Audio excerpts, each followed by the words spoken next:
Live from Orlando, Florida, it's theCUBE. Covering Grace Hopper's celebration of women in computing. Brought to you by SiliconANGLE Media.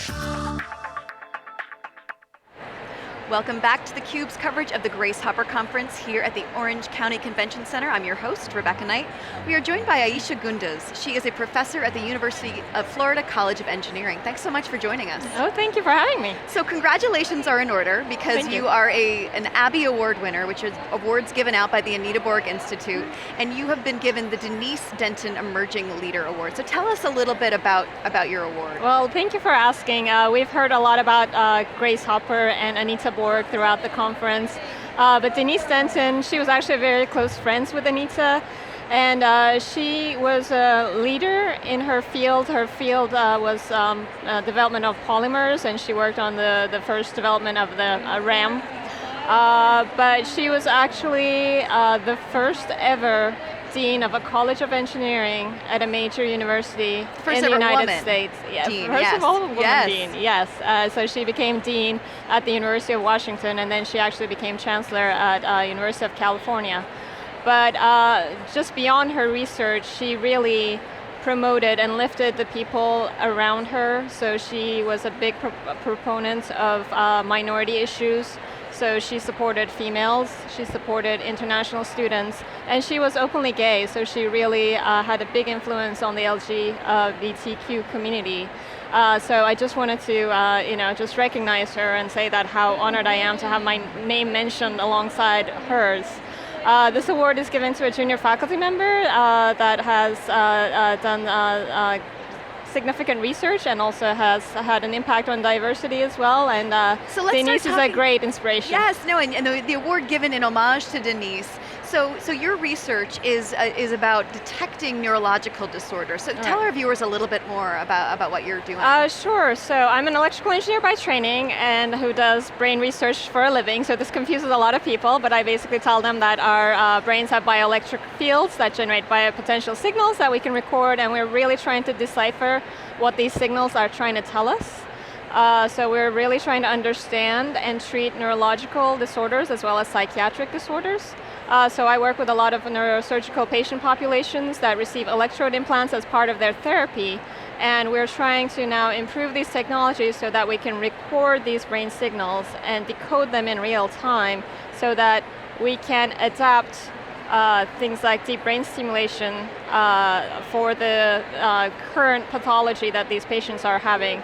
So deep brain stimulation currently is working like, think of an AC, and it's working on fan mode. So it's constantly blowing cold air into the room, even though the room might be, just the perfect temperature.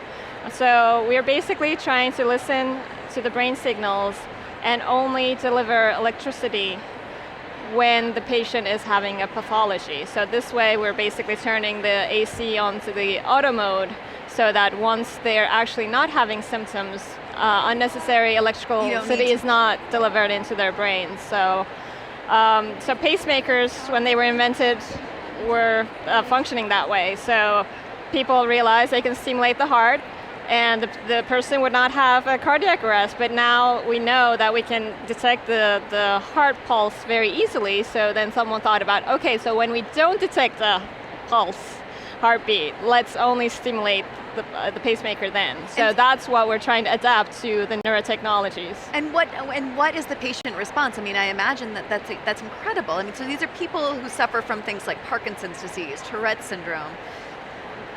I mean, it's a small patient population that you're working with now, but what are you finding? So first of all, our patients are very gracious to volunteer for our studies.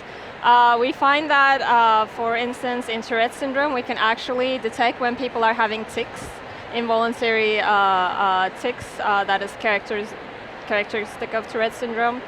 We find that we can differentiate that from voluntary movements, so we can really deliver the stimulation when they're having these symptoms. So this is a paroxysmal disorder. They really don't need continuous stimulation, so that's one thing we're developing. We find that in essential tremor, again, when people aren't having tremor, we can detect that and then stop the stimulation and only deliver it when necessary.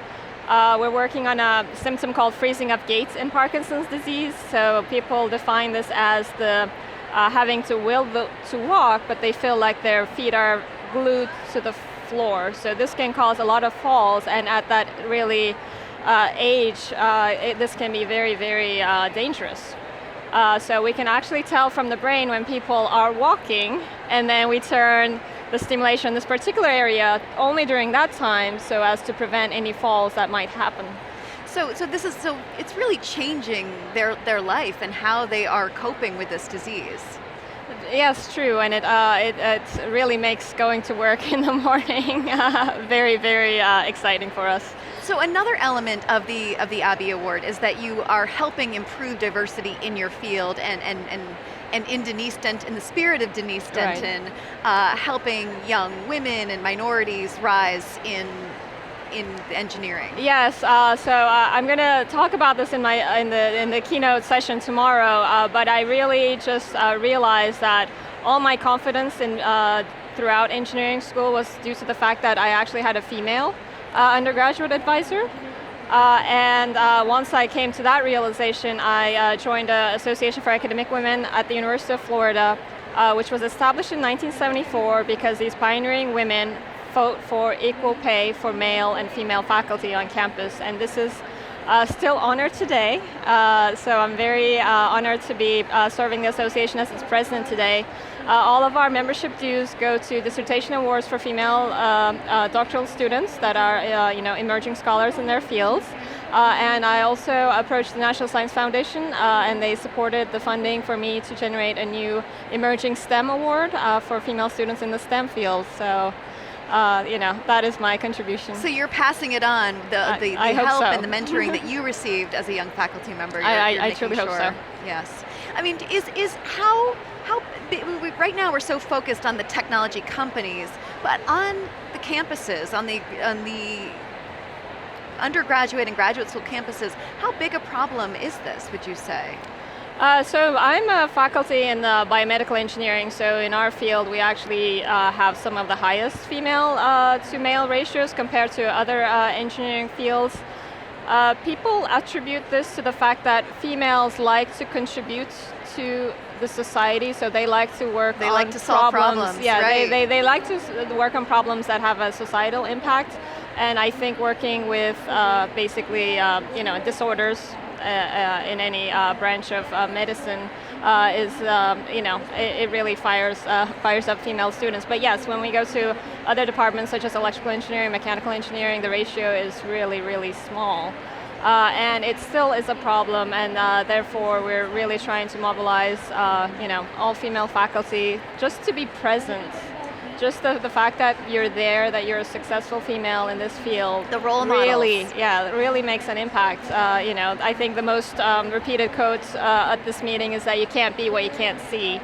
So we're really trying to support female faculty. So we're trying to retain female faculty so that the younger generation of females can see that they can and they will do it as well. You can't be what you can't see. I Yes. love that. Those are words to live by. Right. Yeah. Well, thank you so much, Aisha. This is a pleasure meeting you. Pleasure having you on the show. Thank you so much. Pleasure's mine. We'll be back with more from Grace Hopper just after this.